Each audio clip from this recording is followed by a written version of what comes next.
5,000 guests invited Princess Leonor's wedding to shake the monarchy. The world thought it had seen grand royal weddings before: Charles and Diana, William and Kate, Felipe and Letizia. But nothing could have prepared us for this. 5,000 guests. A wedding so large, so audacious, that it threatens to eclipse every royal event in living memory. Yet behind the glittering gowns, the polished tiaras, and the grand cathedral walls lies something deeper, a seismic shift for Spain's monarchy. A moment that could either strengthen its future, or shake it to its very core. Because this isn't just a love story. It's a power play. And what Princess Leonor is stepping into is bigger than vows, bigger than crowns, bigger even than Spain itself. The question we must ask is not simply who will attend, but why this wedding matters, and why its sheer scale is already rewriting royal history. From the very first announcement, whispers began to spread. Why 5,000? Who could possibly command such a vast guest list? Royal families from across Europe, global leaders, dignitaries, celebrities, military chiefs, even quiet figures from Spain's past who had once distanced themselves from the crown, all set to be there. But what few realized is that the choice wasn't about grandeur. It was about survival. For centuries, monarchies have relied on spectacle to maintain their relevance. Yet in the modern world, where republics challenge tradition and where younger generations question the purpose of royalty, this wedding is designed as an answer. A declaration. A statement that says, we are still here. We are still powerful. And the future Queen of Spain will not be ignored. But what does this really mean for Leonor herself? Behind the polished image of duty and grace, Leonor is still just 20 years old, a young woman raised under the harshest spotlight imaginable. Unlike other princesses who quietly prepared for lives of quiet aristocracy, she was groomed from birth to rule. And now, her wedding is more than a personal milestone, it is a national stage. A symbol of continuity at a time when Spain itself feels fractured. Yet, here lies the contradiction. Can a love story so vast, so public, remain authentic? Or does the sheer scale of 5,000 witnesses risk drowning out the intimacy of a bride and groom's vows? And more dangerously, does it risk exposing tensions that the palace desperately wants to keep hidden? Consider the backdrop. Spain's monarchy has endured scandal, criticism, and questioning of its role in the modern state. King Felipe has fought tirelessly to restore its image, distancing himself from the shadow of Juan Carlos, whose controversies nearly derailed the crown entirely. For Felipe, his daughter's wedding is not just a celebration, it is redemption. A chance to reforge the monarchy's bond with the people. To show strength, unity, and purpose. But redemption does not come without cost. The sheer logistics of inviting 5,000 guests tell us something crucial. This wedding is not for Leonor and her chosen partner alone. It is a stage-managed event designed to impress the world. To pull Spain back onto the map of global royal power. And every detail, from the cathedral chosen, to the guest list curated, to the symbolism of the music and readings, has been crafted for maximum impact. Let us look closer at who is expected to attend.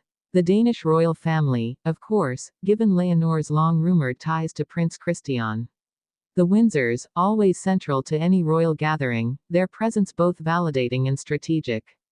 The Norwegians, the Dutch, the Belgians, and perhaps even members of royal houses no longer on thrones, but still bearing centuries of legacy. Add to that global leaders, presidents, prime ministers, ambassadors, each with their own reason for accepting the invitation. Suddenly, what looks like a wedding begins to resemble a summit. A royal congress disguised as celebration. But here is where the true tension builds. What happens when 5,000 powerful figures converge in one place, under the gaze of millions more watching across the globe?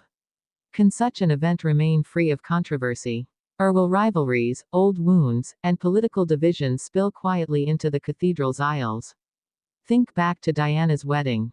The world celebrated, but behind the scenes, tension and unhappiness brewed. Could Leonor face a similar paradox? A public triumph masking private struggle.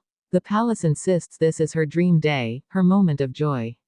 Yet history teaches us that royal weddings are rarely what they seem.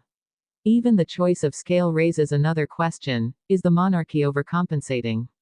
By going so large, are they trying to silence critics with spectacle, hoping that size alone will drown out dissent? Or as Leonor, with her modern sense of duty, genuinely embracing a new vision, one where royalty belongs not to the privileged few, but to the masses who can witness it all. The bride herself remains, as ever, a figure of quiet dignity. Leonor has never courted scandal, never strayed from the path laid before her. She carries herself with discipline, determination, and a subtle grace that has won her admiration even from skeptics. But now, she faces her greatest test, to balance her role as future queen with her identity as a young woman in love. Can she merge the personal and the political without being consumed by both? And what of her groom? His background, his family, his image, all will be dissected endlessly. For Spain, his presence at Leonor's side is not just about love, it is about alliance. It is about whether he will support her reign or overshadow it, whether he will strengthen the monarchy or complicate it. Already, whispers question whether his family's influence might bring new dynamics into Spain's royal court. And that question alone ensures that the marriage will be more than a union of two hearts, it will be a merging of dynasties. Now imagine the day itself. A sea of guests, their jewels glittering under cathedral lights. Trumpets echoing as Leonor makes her entrance. Cameras flashing, voices hushed, a nation holding its breath. 5,000 guests inside, millions more watching outside. The moment her vows are spoken, history itself will feel heavier. Because Spain is not simply witnessing a wedding, it is witnessing its future. But what comes after? That is the greatest curiosity loop of all. Will this spectacle solidify Leonor as the beloved future queen, her image forever tied to this moment of majesty? Or will critics argue that the monarchy hides behind excess, using pageantry to mask fragility? Will Spain rally around its young princess, or will divisions deepen? And perhaps most intriguing of all, will this wedding serve as the foundation for a new Europe of royal alliances, where monarchies once again take center stage in shaping diplomacy? Or will it stand as a glittering illusion, remembered for its beauty but dismissed for its lack of substance? What is certain is this: no matter where you stand on monarchy, no matter your thoughts on royalty, Princess Leonor's wedding will mark a turning point. 5,000 guests. A scale unseen in modern history. A moment where love, politics, power, and destiny collide. And whether Spain's throne is strengthened or shaken, one thing is undeniable: this wedding will be remembered long after the last notes of music fade. For in this single event, we glimpse the truth of royalty itself, that it lives not in bloodlines alone, but in the stories it creates, the emotions it stirs, and the history it dares to shape.